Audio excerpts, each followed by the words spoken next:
फिर आज की अपनी कहानी के ऊपर आते हैं। ये कहानी बेंगलोर की है और कहानी करीब 19 साल पुरानी है। जैसा मैंने कहा कि रिश्तों को लेकर बहुत सारे कत्ल होते हैं, तो उसी तरीके से सोसाइटी, समाज या पद, अमीरी, गरीबी, पढ़े लिखे, ना पढ़े लिखे, इन लोगों का मतलब ये नहीं है कि यही लोग क्राइम करेंगे, ये नहीं करेंगे, क्योंकि आज की जो कहानी वो बेहद पढ़े लिखे फैमिली की कहानी है।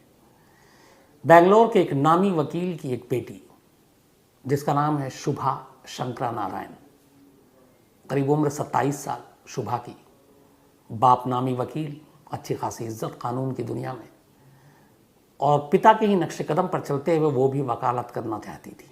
बाकायदा उसने BMS कॉलेज में लॉ की पढ़ाई की, वहाँ पे कॉलेज में दाखिला लिया और लॉ की पढ़ाई करनी शुरू की।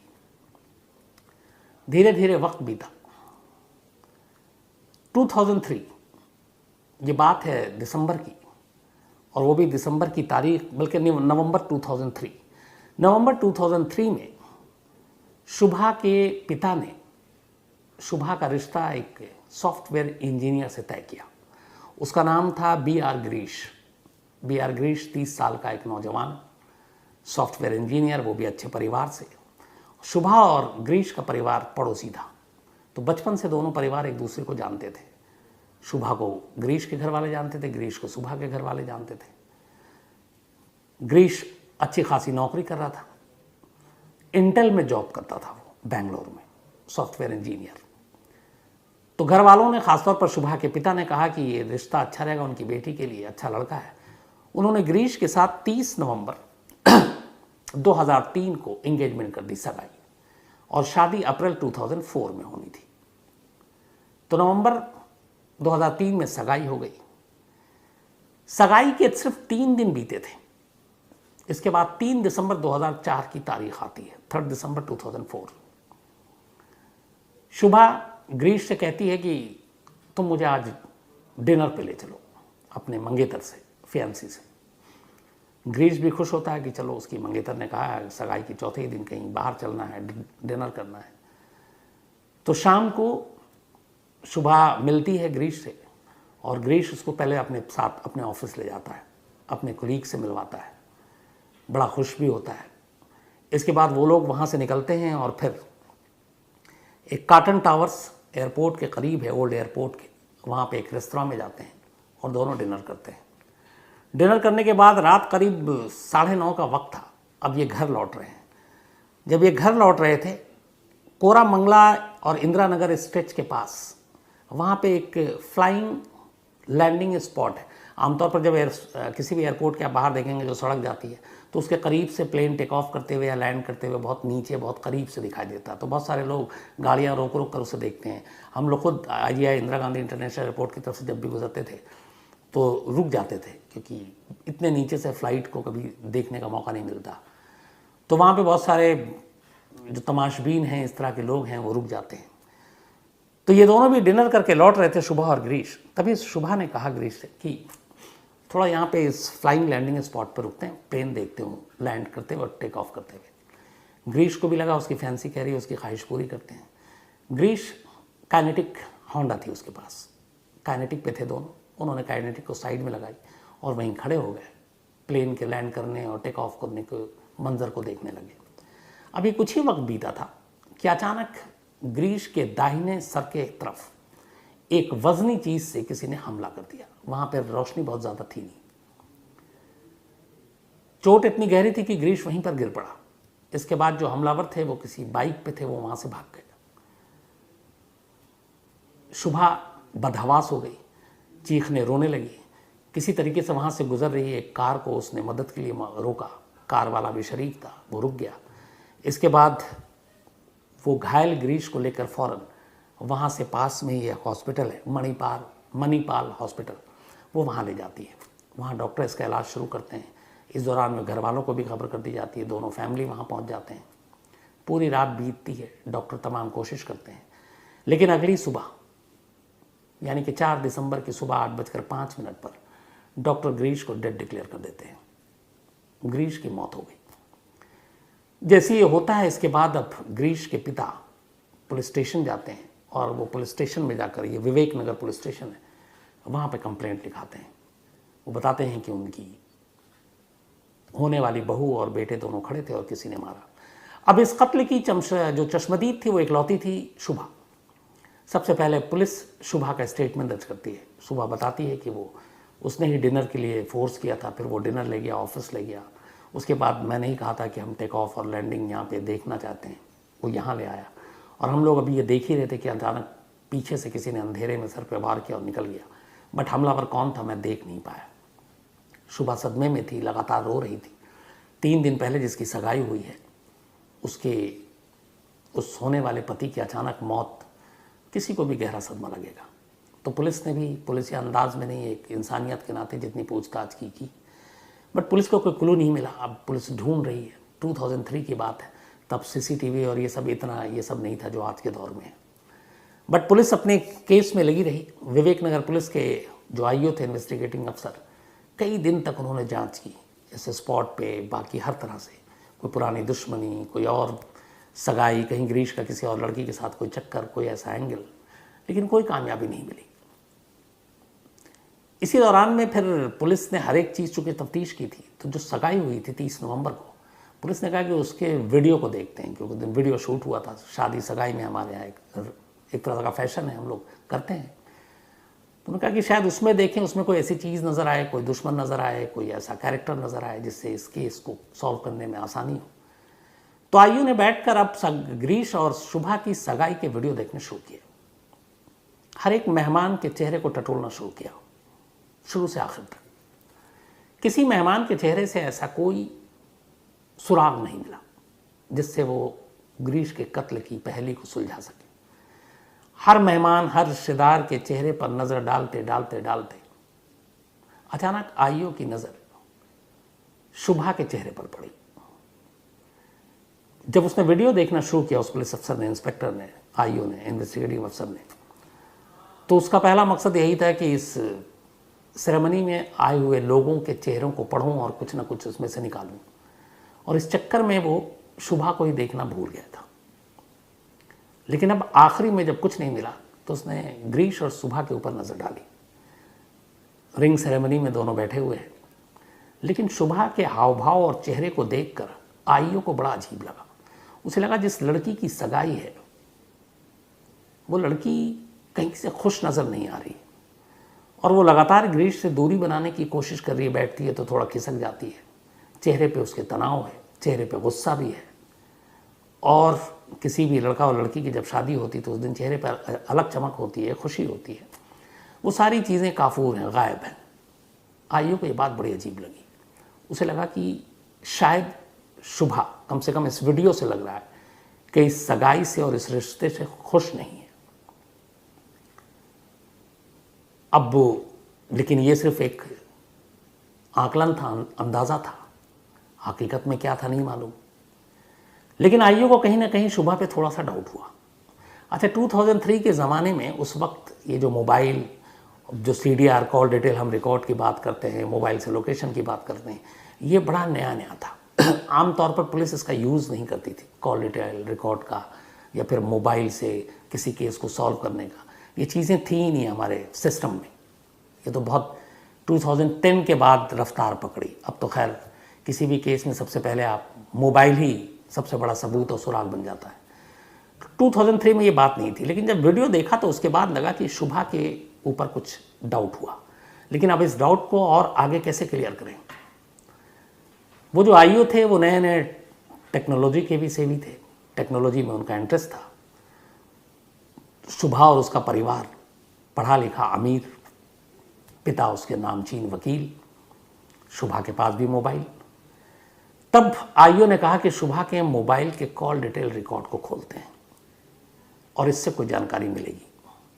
अब इसके बाद शुभा के मोबाइल को लिया गया, कॉल डिटेल रिकॉर्ड जो CDR है उसको छाना गया, तो पता चला कि उसमें एक नंबर पे लगातार बातचीत हो रही थी 3 दिसंबर 2004 को, जिस दिन ये इंसिडेंट हुआ।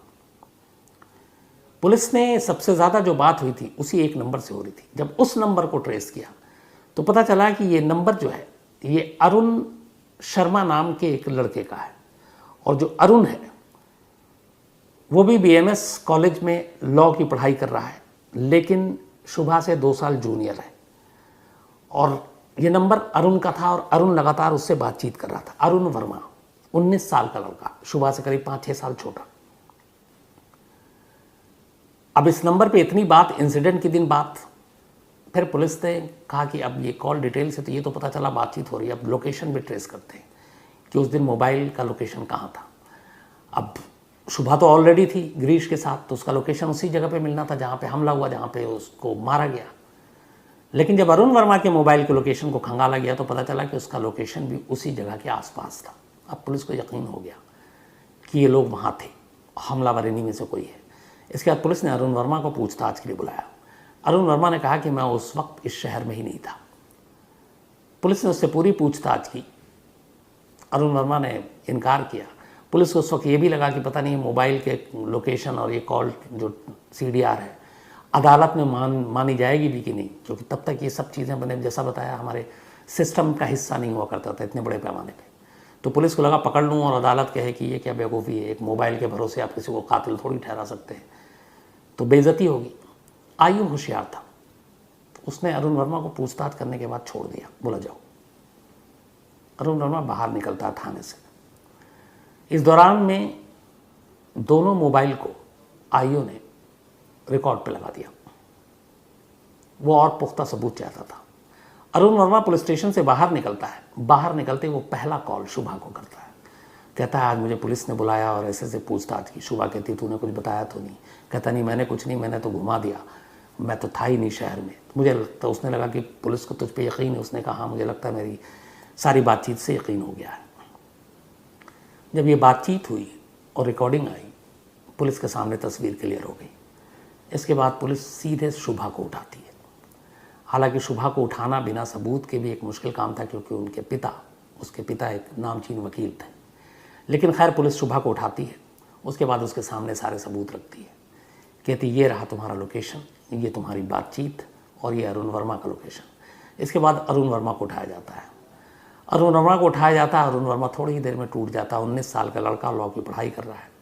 पता चलता है कि शुभा अरुण वर्मा से प्यार करती थी और दोनों का रिश्ता करीब 2-3 सालों से था। कॉलेज में जूनियर था।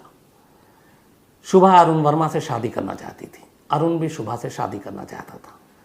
लेकिन फिर अचानक शुभा के पिता को इन दोनों के अफेयर के बारे में पता चल गया। जैसे ही पता चला, शुभा के वकील पिता ने फौरन आनन फानन में अपने पड़ोसी गिरीश के साथ शुभा का रिश्ता तय कर दिया और 30 नवंबर को दोनों की सगाई कर दी। शुभा इस सगाई से खुश नहीं थी। हालांकि गिरीश एक अच्छा खासा पढ़ा लिखा, अच्छा कमाने वाला सॉफ्टवेयर इंजीनियर, इंटेल जैसी कंपनी में। लेकिन शुभा को गिरीश की सादगी, उसका सिंपल लाइफ स्टाइल ये पसंद नहीं था। उसे थोड़े हाई फाई लाइफ, थोड़ा किक जिसमें कहते हैं आए, उस तरह की ज़िंदगी पसंद थी।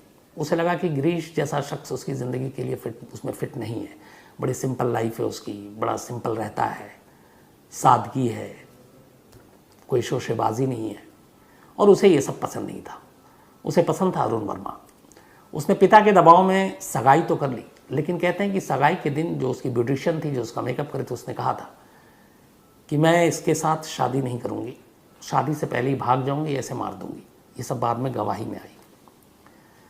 तो जब शादी नहीं करनी थी, सगाई हो गई। सगाई के बाद शुभा लगातार परेशान थी। अरुण वर्मा से उसने बात की। 3 दिसंबर 2004 को अरुण वर्मा, शुभा और अरुण के कज़न और उसका एक दोस्त, 4 लोगों के बीच 76 टाइम्स कॉल पे बात हुई, मोबाइल पे। ये सारे रिकॉर्ड आए। और उसके बाद शुभा ने कहा कि अब ये सगाई तभी टूटेगी जब गिरीश इस दुनिया से निकल ले। अरुण वर्मा तैयार हो गया। अरुण वर्मा ने अपने कज़न को इसके साजिश में शामिल किया और एक दोस्त को। इसके बाद प्लान ये किया गया कि 3 तारीख की शाम को तुम उसको डिनर के बहाने अपने साथ ले जाओ और फिर इसी फ्लाइट लैंडिंग स्पॉट पर लेकर आओ, क्योंकि वहाँ पे सन्नाटा भी होता है और अंधेरा भी होता है और वहाँ पे मारना आसान होगा। उसी प्लानिंग के हिसाब से शुभा अचानक रूट बदलवाती है और गिरीश को कहती है मुझे फ्लाइंग लैंडिंग स्पॉट पे ले चलो, प्लेन लैंड और टेक ऑफ करते हुए देखना है। और लगातार वो अपनी लोकेशन बताते जा रही थी। फ़ोन पे थी, मैसेज कर रही थी अरुण को। अरुण को पता था ये कब कहाँ से गुजर रही है। अरुण लगातार अपने कज़न और एक दोस्त के साथ 2 अलग अलग बाइक पे उनके पीछे था। इसके बाद प्लानिंग के हिसाब से ये लोग फ्लाइट लैंडिंग स्पॉट है वहाँ पे रुके। जैसे ही मौका मिला, कोई और शख्स आसपास में था नहीं, जानबूझ के शुभा गिरीश को इस तरह से कोने में भी ले गई कि वहाँ कोई और ना आए। इसके बाद अचानक अरुण के दोनों कज़न और दोस्त उतरते हैं, अंधेरे में पीछे से चुपके से जाते हैं और लोहे के एक वजनी रॉड से गिरीश के सर के दाहिने हिस्से पर एक ज़ोर से मारते हैं। वो घातक हो गया, वहीं पे गिर गया गिरीश और अगले दिन मौत हो गई। हमला करने के बाद ये दोनों आगे चलकर वहीं पे एक झाड़ी में उस हथियार को, जो रॉड था, उसको फेंक देते हैं और अपने अपने घर चले जाते हैं। लेकिन एक आईओ के एक वीडियो देखकर सगाई की और उसमें एक चेहरा, एक होने वाली दुल्हन की खुशी नहीं है, पहला शक गया। कॉल डिटेल ने बाकी चीज़ें की और ये वो केस है जिसको अदालत ने बाद में ये सारे कॉल डिटेल, फ़ोन के डिटेल, इन सारी चीज़ों को माना। इसके बाद फास्ट ट्रैक कोर्ट में मुकदमा गया। बेंगलोर में ये खबर बड़ी सुर्खियों में रही। फास्ट ट्रैक कोर्ट में ये मुकदमा चला और ये जो गिरफ्तारी हुई थी करीब 50 डेज़ के बाद हुई थी कत्ल के, जब ये केस खुला था। उसके बाद फास्ट ट्रैक कोर्ट में मुकदमा चला 2004 से लेकर 2010 तक। मई 2010 में फास्ट ट्रैक कोर्ट ने शुभा, अरुण और उसके दोनों साथियों, कज़न और दोस्त, इन चारों को लाइफ इम्प्रिजमेंट यानी उम्र कैद की सज़ा सुनाई। इसके बाद ये मामला, इस सज़ा के ख़िलाफ़ चारों अक्यूज्ड हाईकोर्ट पहुँचे, कर्नाटक हाईकोर्ट। कर्नाटक हाईकोर्ट ने भी लोअर कोर्ट के फैसले को बरकरार रखा और इन चारों की उम्र कैद को बरकरार रखा। अब इनके पास आखिरी रास्ता सुप्रीम कोर्ट था। ये सुप्रीम कोर्ट गए। अब तक इनको जेल में रहते हुए करीब 10 साल हो चुके थे। अगस्त 2014 में सुप्रीम कोर्ट ने कहा कि अब इनके बेल पे या बाकी चीज़ों पे जो फैसला होगा वो तो होता रहेगा, फिलहाल इन्हें ज़मानत दे देते हैं। अगस्त 2014 में शुभा, अरुण, बाकी लोग ज़मानत पर बाहर आ गए और अब भी ज़मानत पर बाहर है। तो ये थी कहानी एक ऐसी लड़की की जिसे अपना फियांसी पसंद नहीं था, जिसे अपना होने वाला पति पसंद नहीं था, उसे किसी और से प्यार था, वो किसी और से शादी करना चाहती थी। तो जो मैंने शुरू में कहा, इसका एक तरीका ये भी था कि थोड़ा हिम्मत करके अपने पिता से कहती कि मुझे ये लड़का पसंद नहीं, मुझे ये शादी नहीं करनी, और आप करोगे। बहुत ज़्यादा होता तो भाग जाती अरुण के साथ। कम से कम किसी माँ बाप का एक जवान बेटा तो नहीं खोता। उन माँ बाप पे क्या बीती होगी।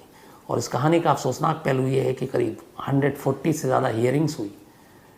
गिरीश के माँ बाप वैसे ही टूट चुके थे उसकी मौत के। उसके पिता लगातार अदालत में जाकर हाज़िरी लगाते, हियरिंग सुनते। उन्हें बस एक ही उनकी तमन्ना और दुआ थी कि उनके बेटे के कातिलों को कड़ी से कड़ी सज़ा मिले। लेकिन जब अदालत ने फैसला सुनाया उम्र कैद, उससे पहले ही उनके पिता की मौत हो गई थी सदमे की वजह से। तो बेटा बेवक्त जिसकी जान ले ली, पिता सदमे में चल बसे, पूरा घर उलट पुलट होकर रह गया। और किसकी वजह से? एक लड़की की वजह से। उसे नहीं करनी थी शादी, नहीं करनी थी सगाई, तो साफ मना कर देती। गिरीश से भी शेयर कर सकती थी, हो सकता था गिरीश ही उसके घर वालों को समझा देता। लेकिन अब वो कातिल हो गई। जिसके प्यार में उसने कत्ल किया वो भी कातिल बन गया। और अब दोनों, एक ठप्पा लगा हुआ जिनके ऊपर कत्ल का वो दाग है, वो भी लग गया है। तो मालूम नहीं लोग ये सब करने से पहले ऐसा सोचते क्यों नहीं है।